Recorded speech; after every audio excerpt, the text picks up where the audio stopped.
A Prinsky Meditações apresenta o áudio A Irrealidade do Mundo e do Eu, de Siddharameshwar Mahara. Na verdade, não existe tal coisa como um eu. Era uma vez, um homem chamado Gomaji Ganesh que vivia numa cidade chamada Andheri. Certa vez, esse homem estabeleceu um costume nos tribunais de justiça que nenhuma ordem ou documento poderia ser aceito como legal a menos que levasse o selo com seu nome nele, juntamente com as palavras "A Porta de Bronze".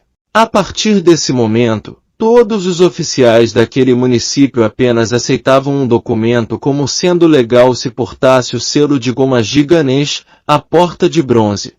Esse procedimento para legalizar documentos continuou por um longo tempo até que eventualmente o selo tornou-se oficialmente parte do sistema legal da cidade de Andheri, e ninguém jamais investigou a respeito de quem esse Gomaji Ganesh era. Conforme o tempo passou, aconteceu que um dia, um documento importante que não portava o selo oficial Gomaji Ganesh, a Porta de Bronze, foi citado como evidência num caso arquivado no Tribunal de Justiça.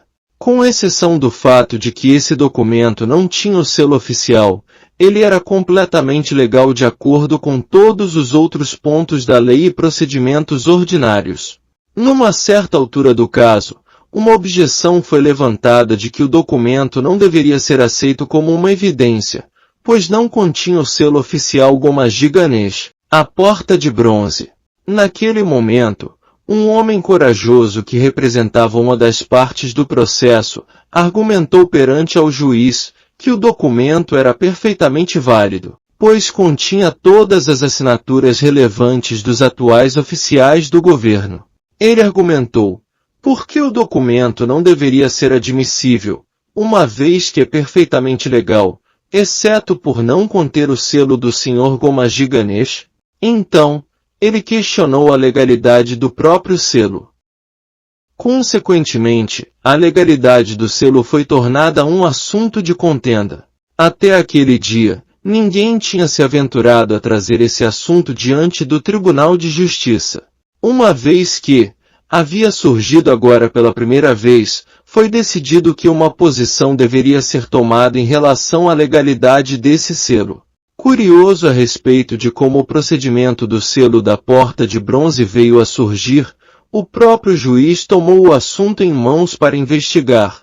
Quando completada sua investigação, ele descobriu que muitos anos atrás no passado, um homem de nenhum status particular, um tal senhor Gomaji Ganesh, tinha tomado vantagem do governo mal administrado de seu tempo, e colocado seu próprio nome num selo que era para ser usado por todos os documentos oficiais. Daquele tempo em diante, todos os oficiais do governo simplesmente continuaram seguindo cegamente a tradição. De fato, o juiz descobriu que o Sr. Gomaji Ganesh era um homem sem importância nenhuma, que não tinha autoridade de nenhum tipo. Quando o juiz fez essa descoberta, uma decisão foi tomada pelo tribunal, que o selo não era mais necessário para documentos legais. A partir daquele dia, o selo passou a ser olhado como ridículo.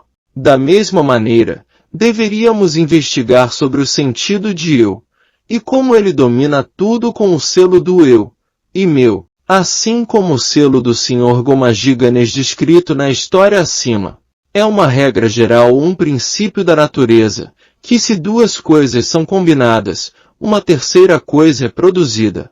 Por exemplo, a combinação de uma linha com algumas flores produz uma guirlanda que anteriormente não existia. Até mesmo o nome dos objetos que foram responsáveis por produzir a guirlanda desaparece assim que a guirlanda vem à existência. A guirlanda passa então a ser conhecida por seu próprio rótulo. Os rótulos de flores e linha tornam-se extintos, e o novo nome guirlanda é usado, e com esse novo nome, novas ações seguintes são realizadas. Com o contato da água com a terra surge o barro, consequentemente os rótulos água e terra tornam-se extintos. Da mesma maneira, pedras, tijolos, barro e cimento são unidos e uma terceira coisa chamada muro aparece diante de nossos olhos, enquanto que as pedras, tijolos, Barro e cimento simplesmente somem de nossa vista. É através da união do conhecimento e da ignorância que uma coisa peculiar chamada intelecto vem à existência, e é através desse intelecto que o contato com o mundo emerge. O ouro e o ourives unem-se e produzem uma terceira coisa que aparece diante de nossos olhos como um ornamento. O ornamento é visto e o ouro e o ourives são esquecidos. Na verdade, se alguém tentasse descobrir se existe uma coisa tal como um ornamento no ouro, essa pessoa não veria nada além de ouro. Se falarmos para alguém trazer um ornamento sem tocar no ouro, o que ele poderia trazer? A coisa que chamamos de ornamento simplesmente sumiria. Da mesma maneira, da união de Brahma, o absoluto, e Maya, a ilusão, o ladrão chamado Eu surgiu orgulhosamente dizendo Eu, e erguendo sua cabeça saiu proclamando soberania sobre ambos Brahma e Maya. Esse Eu, ou ego, é o filho de uma mulher estéril, Maya, que tenta estabelecer soberania ilimitada sobre o universo inteiro. Se observarmos os pais desse Eu, fica claro que é impossível para eles darem à luz a tal filho. A mãe da criança é Maya, a qual não existe. Do útero de Maya, o Eu saiu. É suposto que ele tenha sido produzido pela energia da vida. No entanto, essa energia da vida, Brahman, não tem sexo, e nem mesmo proclama ser a fazedora. Então os leitores podem imaginar que tipo de Eu é esse. Como descrito acima, a existência do Eu é só no nome. Ainda assim, como o Sr. Gomaji Ganesh, ele anuncia seu nome por toda parte como Eu. E vai por aí dizendo eu sou sábio, eu sou grande, eu sou pequeno, o tempo todo tendo esquecido de onde ele veio. Em vez disso, ele começa a glorificar a si mesmo como Eu. Como o gato que toma leite com os olhos fechados sem estar ciente do pau que está para atingi-lo pelas costas. Assim que ele aceita um direito, ou um privilégio, ele deve também aceitar a responsabilidade que vem junto com isso. Assim que uma pessoa fala, eu sou o realizador de um certo ato, esse eu deve gozar dos frutos de tal ação. A apreciação ou o sofrimento dos frutos, ou dos resultados da ação, estão vinculados à própria ação e à identificação como sendo fazedor. Na verdade, não existe tal coisa como um eu. Toda a propriedade de realizar ações, doership, que é a força motivadora por detrás do eu, está contida somente em Brahma. Entretanto, Brahma é tão esperto, que no momento que ele encontra alguém que se orgulhe em ser o fazedor, ele deixa toda a responsabilidade pelas ações sobre aquele eu e permanece não comprometido com aquilo. Consequentemente, o pobre eu está destinado a revólver na roda do nascimento e da morte. No exemplo da guirlanda mencionado acima, o nome guirlanda surgiu depois que os nomes linha e flores foram esquecidos. Quando a guirlanda seca é dito que a guirlanda secou, ninguém diz que as flores secaram, dizem que a guirlanda secou. Ou se a linha se rompe, dizem que a guirlanda se rompeu. Isso indica que a fazedura, doership, do objeto original é imposta sobre o terceiro objeto devido ao orgulho, ou à identificação com o objeto. Da mesma forma, umas séries de misérias assolam o eu inexistente. Se a pessoa quer livrar-se da miséria, ela deve abandonar o eu. Entretanto, antes que seja abandonado, temos que descobrir exatamente aonde esse eu reside. É apenas quando encontramos o eu, é que podemos falar em abandoná-lo. O aspirante deveria iniciar a busca por esse eu em seu próprio centro. Ele nunca será encontrado fora de nós. Em cada ser humano o sentido de eu, ou ego, e de meu, o sentimento de posse, está preenchendo-nos até a borda.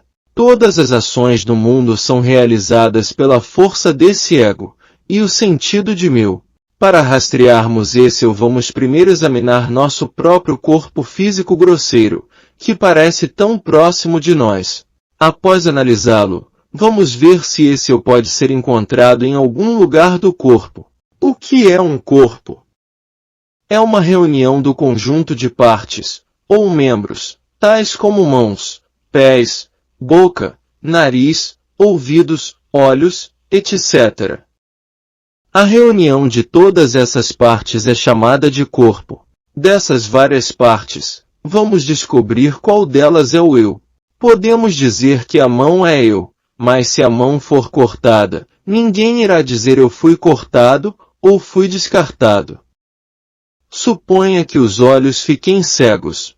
Ninguém diz fui embora. Ou se o estômago está inchado, ninguém fala, eu estou inchado. Não, ao invés dizemos minha mão foi cortada, ou meus olhos cegaram, ou meu estômago inchou. Todas essas partes são chamadas como meu corpo.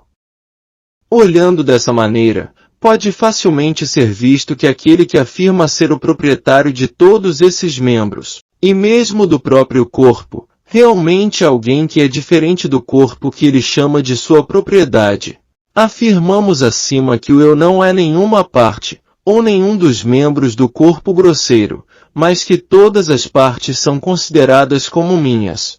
Existe uma verdade geral estabelecida, ou uma máxima, que diz, onde não existe o eu, não pode existir nada que possa ser chamado de meu. Dessa máxima, procede que o corpo e os membros na verdade não pertencem a mim, sendo que não há nenhum eu residindo ali. A mesma máxima se aplica no caso seguinte: se eu não resido na casa do vizinho, pode a casa do vizinho, ou os pertences e partes associadas a ela pertencerem a mim. Se alguém quiser verificar a verdade da máxima onde não há o eu, não pode haver nada de meu, é só ir na casa do vizinho e dizer eu sou o amo aqui, e a mulher desta família também é minha. Se você tentar mostrar o seu sentido de meu à mulher daquela casa, e começar a fazer investidas na direção dela, rapidamente você verá que tipo de experiência você terá. O verdadeiro dono daquela casa irá te bater tão forte que você logo perceberá que eu não sou o amo aqui, e ela não é minha. Da mesma maneira, quando eu não pode ser traçado em nenhum lugar no corpo, então como pode ser dito que as partes do corpo e suas tendências pertencem a mim? Se você ainda insiste em chamá-lo de seu, descubra por quê. E também olhe atentamente para a condição de todos os seres humanos que olham para seu corpo como sendo deles, e agem dessa maneira. O ser humano esquece seu verdadeiro ser, e não entende quem ele realmente é. Você deve entender Deus primeiro. Isso implica que você deveria tornar sua visão totalmente penetrante. Assim como o céu permeia tudo, assim também Deus permeia tudo. Tenha em mente que Deus está em tudo. A luz do sol e a luz da lua são a luz do ser. O Deus que permeia o mundo também reside dentro de nós. Assim como o céu, o espaço, invade um frasco, o ser invadiu-nos. Quando o frasco, o corpo, se quebra, aquela porção de céu se funde com todo o céu, assim também a luz do ser se funde em Brahma. Você próprio é Paramatma. Sua verdadeira natureza é esta. Você não tem nascimento, nem morte, nem idas e nem vindas. O que tem forma não é o que você é. Nirguna significa não ter qualidades. A palavra Ananta significa aquilo que nunca termina. Paramatma está eternamente existindo, sem pausa.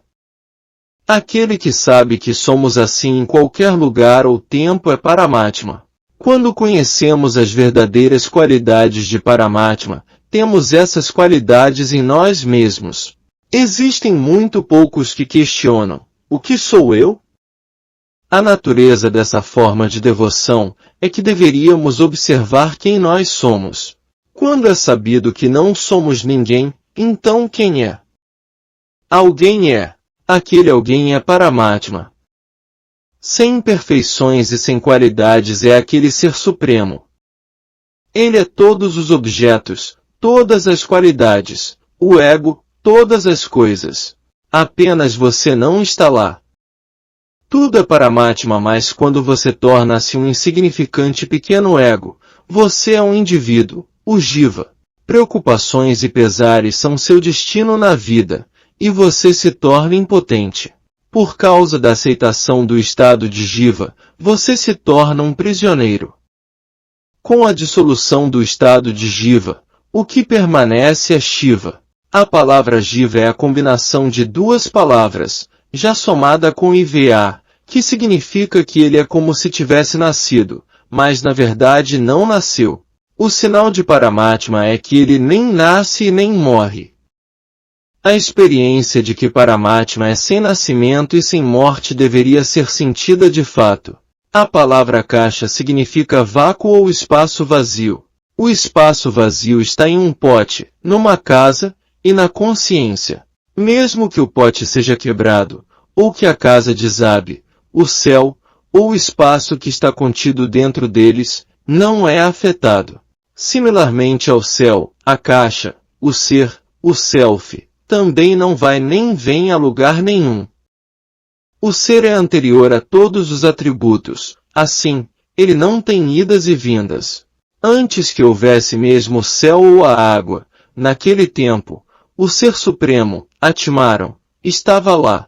Você conta o tempo, os anos, através do sol nascendo e se pondo, mas naquele tempo não havia o sol, não havia a terra. Atmaram é assim tão antigo, ele estava lá antes que qualquer elemento viesse à existência. Dias e anos são todos fictícios. Mesmo que grandes poderes espirituais ou milagres se tornem evidentes, eles são todos um sonho. Este mundo não é real mesmo que por um momento, mas ele parece como se tivesse milhões de anos de idade. Tudo isso é falso. Pense em 15 minutos de um sonho. Ali você pode experimentar centenas de nascimentos e mortes. Escute, a glória é saber que todas as aparências são ilusórias, todas são falsas, e não há nem idas e nem vindas, e aquele que é essa glória, é Paramatma. Você próprio é Paramatma. Sua verdadeira natureza é esta. Você não tem nascimento, nem morte, nem idas e nem vindas. O que tem forma não é o que você é. Nirguna significa não ter qualidades. A palavra Ananta significa aquilo que nunca termina. Paramatma está eternamente existindo, sem pausa. Aquele que sabe que somos assim em qualquer lugar ou tempo é Paramatma. Quando conhecemos as verdadeiras qualidades de Paramatma, temos essas qualidades em nós mesmos. Elas estão embebidas nele e devem assim ser embebidas. Uma vez que Paramatma permeia tudo, ele é chamado de todo permeador, ou Vyapak. Em todas as variadas coisas, só há uma que existe, assim como em todos os ornamentos, há apenas ouro. Todos os muitos nomes são usados para facilitar a aquisição da compreensão, mas Paramatma é além de descrição. Essas qualidades atribuídas a ele são apenas suas propriedades. Tudo dessa aparência do mundo são as riquezas de Paramatma. São seu estado real. Aquele que é adornado por essas qualidades é Paramatma. Através da devoção o estado dele é alcançado. Os 9 tipos de devoção, ou a devoção monopla, Navavida Bhakti, é a devoção através da qual muitos se tornaram purificados. Dentre esses 9 tipos de devoção, a nona é a auto-rendição, que é chamada Atmanivedana. Nós devemos meditar sobre esse 9º tipo de devoção através de nossa própria experiência interior. Esse é chamado de o estado de poder, o estado de ser a testemunha, o estado de Chaitanya. Deveríamos examinar nossa própria experiência conforme isso.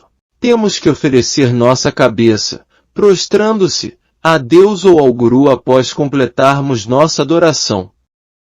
Isso significa que temos que abandonar nosso apego com todas as posses.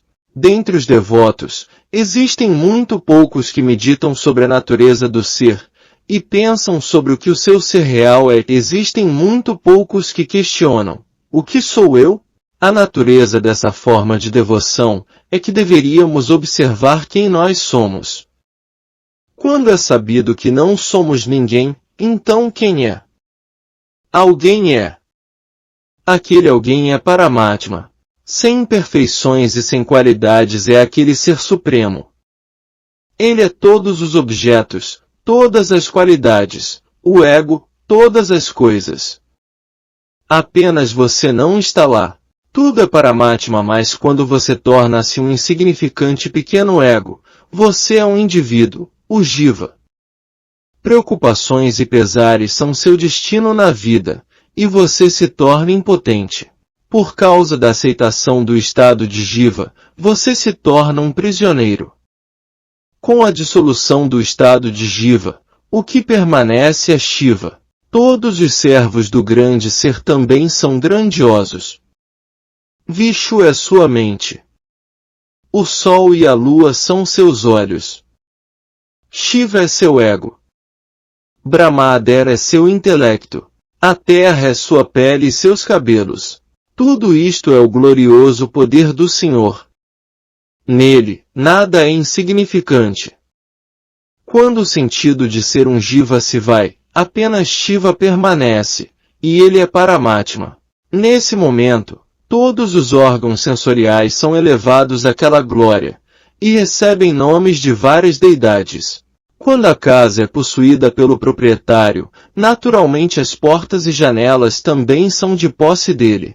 Quando a pessoa é iluminada pelo ensinamento dado pelo Sadhguru, todos os quatro corpos, o físico, o sutil, o causal, e o turiya ou grande corpo causal, são dissolvidos. Então tudo se torna falso. De fato, já é falso. Apenas um estado chama tudo de falso. Após deixar de lado todas as coisas, a mente se torna absorvida no um. Então a pessoa torna-se aquilo que era o objetivo a ser alcançado. Torna-se aquela morada final da liberdade total, o Sayuja Mukti. A pessoa torna-se a proprietária daquela liberdade total. Aquilo que permanece após abandonar o que é visível é Brahma. Na ignorância, o observador e o observado são duas coisas. Quando aquilo que é observado é dissolvido, o observador fica sozinho, sem nenhum objeto de observação. Aquilo é Brahma. No sono profundo, o ignorante desfruta daquele estado sem objetos sem saber, quando ele deixa para trás o mundo visível. Não se pode viver sem desfrutar desse contentamento. Aquele que não tem um sono apropriado, certamente irá abandonar o corpo, que é o descanso final da morte. O estado de sono profundo é uma necessidade tanto dos pobres, bem como dos ricos. A felicidade do sono profundo é comum a todas as criaturas. Um homem pode possuir 1 milhão de rúpias ou pode estar esperando 1 milhão de rúpias de alguém, mas ambos são iguais no sono profundo. O maior pecador e o yogi são iguais no sono profundo. Aquilo que está além do visível é o ser, o self. Se discernirmos apropriadamente, o universo não é como ele parece ser. A ignorância é o que é falso, e tratá-la como verdade também é ignorância. Conhecer o falso como falso, reconhecer que é irreal é conhecimento. Conhecer a realidade é conhecimento verdadeiro, mas considerar o irreal como sendo real é ignorância. Os sábios veem o falso como falso e experimentam adequadamente. Uma montanha é apenas uma acumulação de terra, não uma montanha. Quando você olha a cidade de Bombaim, Mumbai, a terra que é a essência, a realidade, não é vista. Se você a vê como terra, então Bombaim como uma cidade desaparece da sua vista. A liberação é reconhecer o que é verdadeiro e o que é falso. Tratar o falso como verdadeiro é aprisionamento. Aquele que abandona este mundo, conhecendo como falso, não retornará. Aquele que está convencido de que o mundo é falso, não tem desejo de retornar. Entretanto, o desejo não vai abandonar aquele que pensa que o mundo é verdadeiro. O desejo daqueles que não necessitam mais do mundo, morre. Ninguém mais compele-os a tomar nascimento. A pessoa toma nascimento, ou nasce de acordo com seu próprio desejo. A pessoa faz as preparações para o seu próximo nascimento, hoje. Para aquele que é ignorante, há a esperança de que ao menos ele terá felicidade no próximo nascimento. A pessoa ignorante diz: o que mais eu farei se não tomar nascimento? Há muitos que doam para a caridade por causa de sua crença que outro nascimento é inevitável. Aqueles que são inteligentes sabem que essa aparência do mundo é falsa, e se tornam sem desejos e livres. Ouça o Guru e medite sobre suas palavras com extremo respeito. Medite no ensinamento dado pelo Sadhguru e segure-o bem perto do seu coração. Não se esqueça que você é o Ser Um. Ouça o Guru e medite sobre suas palavras com extremo respeito. Aquele que não faz isso certamente mata a si mesmo. Aquele que tem que viver neste mundo não deveria extinguir a lâmpada do conhecimento.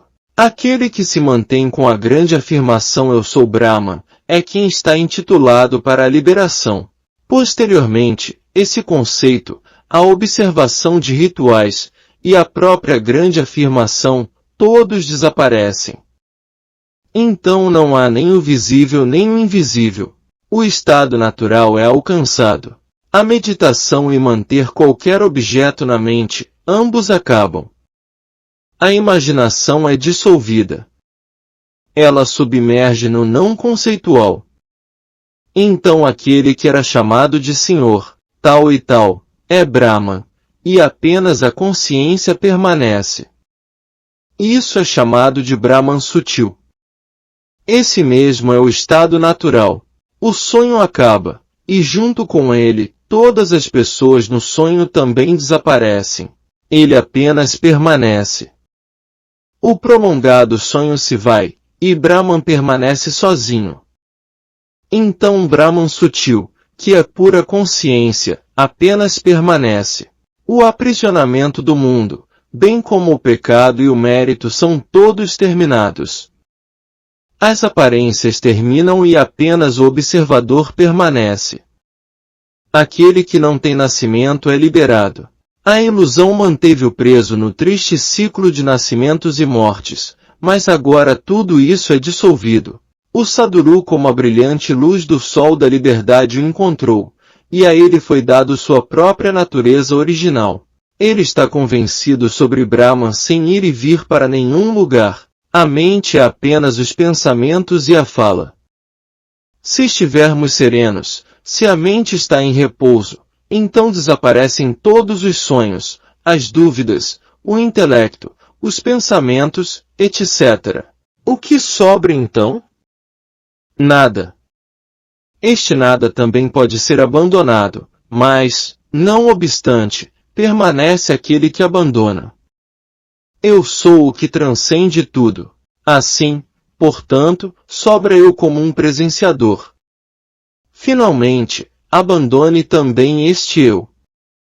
Agora sobra apenas a verdade, que está além do conhecimento ou da ignorância. Aquele que se esqueceu de tudo, todavia permanece. A verdade não pode ser evitada. Não pode ser distorcida nem mudada de maneira nenhuma. Tal é o Parabrahma, o Ser Supremo. Oposto a isso, Maya, a ilusão, é isso que pode ser manipulado e mudado. Ambas as entidades, Brahma e Maya, estão presentes. É por isso que você deve procurá-los por você mesmo.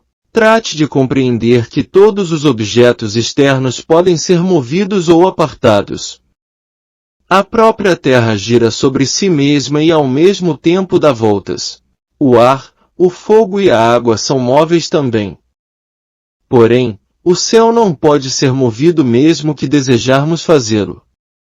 Mas se fecharmos os olhos, até mesmo o céu desaparece. O céu é a mãe de todos os objetos. Todos estes objetos, ou seja, o mundo manifestado, não são verdadeiros.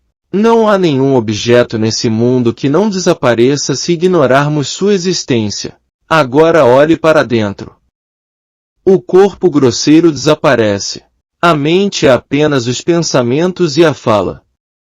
Se estivermos serenos, se a mente está em repouso, então desaparecem todos os sonhos, as dúvidas, o intelecto, os pensamentos, etc. O que sobra então? Nada. Este nada também pode ser abandonado, mas, não obstante, permanece aquele que abandona. Eu sou o que transcende tudo. Assim, portanto, sobra eu como um presenciador. Finalmente, abandone também este eu. Agora sobra apenas a verdade, que está além do conhecimento ou da ignorância. Aquele que se esqueceu de tudo, todavia permanece. Aquele que entra, sairá, não importa que seja um rei ou um mendigo. Aquele que renuncia a tudo já não está na escravidão da mudança. Este há de ser compreendido como o Brahman, o ser, o si mesmo. Tudo está em Brahman e Brahman está em tudo. Se há pão na boca, então esse pão ocupará certo espaço na boca. Todavia, se 200 camelôs forem vistos em um espelho, o peso do espelho não mudará porque os camelôs vistos no espelho são somente um reflexo. Similarmente, embora o mundo fenomênico esteja em Brahman, isso não afeta e nem distorce Brahman de maneira nenhuma. Consequentemente, uma vez que você reside no seu próprio ser, o Self, todos os objetos externos desaparecem. Tudo isto é Maya, somente um engano. O ser permanece intocado por Maya. O nascimento de uma pessoa adquire significado verdadeiro somente quando se realiza o ser. Do ser surgiram o intelecto, o conhecimento, a ignorância, etc. Por conseguinte, você é o precursor de tudo. O Senhor Brahma, Vishu e Mahesh devem sua existência a você. Durante o sono profundo, todos esses desaparecem, mas você é permanente. O homem apenas pode ser pacificado com o presente do ser. O autoconhecimento é o conhecimento a respeito do seu ser. Uma vez que reconhecemos quem realmente somos, então a determinação é feita a respeito do que é permanente e o que é transitório. Então, se segue a renunciação do impermanente e a aceitação do permanente. Por causa da natureza transitória das coisas, o medo da dissolução é inevitável. Aquele que é assolado por esse medo da dissolução, ou da morte, continuamente luta para assegurar que uma tal coisa particular não lhe vai ser tirada. Ele toma toda a precaução para preservar seu dinheiro, tenta duramente assegurar que a juventude e a beleza de sua esposa não se deteriorem, e luta para manter sua autoridade e seu status. Entretanto, não importa o quanto ele tentar, nada jamais acontece de acordo com seus desejos e vontades. Ninguém pode escapar do seu destino, e por a morte ser toda consumidora, tudo eventualmente vai ser destruído por sua mandíbula. Mesmo se tudo o que desejasse fosse dado a tal homem que esconde seus medos, poderia ele evitar ficar amedrontado? Se há algo que ele realmente necessite, é o presente da ausência de medo. O aspirante deve encontrar aquilo que irá libertá-lo do medo permanentemente. Este mendigo chamado homem, que perdeu o tesouro do seu próprio ser, continuamente canta, eu sou o corpo, eu sou o corpo. Ele está sempre descontentado dizendo, eu quero isso, eu quero aquilo, e perambula por aí sempre mendigando por algo no mundo. Ele apenas pode realmente ser pacificado com o presente do ser. O homem que canta, o que acontecerá comigo, com minha mulher e filhos, e com o dinheiro que eu considero ser meu? Está sempre perturbado e chateado. Esse tipo de homem precisa receber o presente de ter bravura. E então se torna sem medo. Apenas o Sadhguru é generoso o suficiente, e capaz de outorgar esse presente da ausência de medo, que é o mais nobre de todos os presentes. As coisas do mundo que são estimadas pelas pessoas sempre geram medo. Quando alguma ação é feita após ouvir as opiniões das pessoas mundanas, ela aumenta muitos tipos de medos. Visto que essas coisas que aparecem na ilusão são definitivamente perecíveis, ficamos completamente exaustos ao tentar mantê-las. De outro lado, a pessoa se torna sem medo ao escutar as histórias dos santos. Aquilo que é ganho ao escutar os santos, aquilo que é alcançado, não é perecível. Conquistas espirituais são cheias de felicidade. Quando você ganhar experiência na vida espiritual, então você conhecerá a bênção que você recebeu do Sadhguru. Deixe que aconteça o que tiver que acontecer, e não fique ansioso com nada. Tenha a convicção inabalável de que você é o ser. Aquele que se preocupa nunca será feliz. As crianças são felizes. Por quê? Porque as crianças não se preocupam. Entrego, confio, aceito e agradeço. Permita-se fluir com aquilo que é inevitável, aceitando e tirando o aprendizado necessário, e crie uma nova vida com seus pensamentos, sentimentos e vibrações positivas. Seja leve, seja livre das cobranças e expectativas. Seja você onde quer que esteja. Sua contribuição nesse planeta é ser você mesmo, e não a cópia de outro alguém, só para caber em algum espaço que não é o seu e que, portanto, não tem como te fazer feliz. Você já é um ser lindo, perfeito, centelha divina do todo. Para que mudar isso? Solte o que te disseram sobre você. É tudo projeção. Essa tudo bem. Você realiza todas as atividades mundanas, considerando este mundo como verdadeiro. Porém, você deve sentir que ele é irreal. Aquilo que se tornou irreal é o Swarupa real e deve ser entendido. Quando o mundo é tomado como falso, no fundo do seu coração, o não pensamento aparecerá. Apenas a verdade e a falsidade do pensamento original devem mudar. Isso é tudo. Mas, viver nesta vida mundana enquanto se compreende que ela é falsa, é um ato de grande coragem. Entretanto, uma vez que você comece a praticar a renúncia na sua mente interior, então essa experiência surgirá.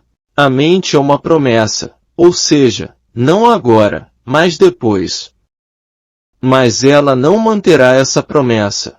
Por isso, não importando a condição em que você esteja, comece a praticar a renúncia. Com a convicção de que os objetos deste mundo são falsos, retire seus pensamentos deles e preencha sua mente com o pensamento do eu. Externamente, você pode fazer qualquer trabalho, mas deve ter a firme compreensão de que tudo é falso. Se um ser humano deve tornar-se Deus, não permita que existam desejos por objetos da mente. Isso significa, e sua verdade, o Eu Supremo e todos esses objetos são completamente falsos. Se eles vêm ou vão, não faz diferença para mim. Esta convicção deve estar presente. Eu sou Brahma. Esse anseio deve estar presente dia e noite. Se você não desistir dessa mendicância de Maya, o que você fez? O que foi alcançado? Quando o conhecimento pede, ele torna-se o pedinte da mais baixa casta, isto é, o corpo. A suprema realização é muito fácil. A atenção que é focada neste lado se volta para aquele lado. Isso é tudo. O verdadeiro eu real foi esquecido. Coloque sua atenção nele e deixe que Maya seja esquecida. Entenda que este mundo é completamente irreal. Não apenas o mundo é falso, Brahma é verdadeiro. Isso deve ser gravado em sua mente.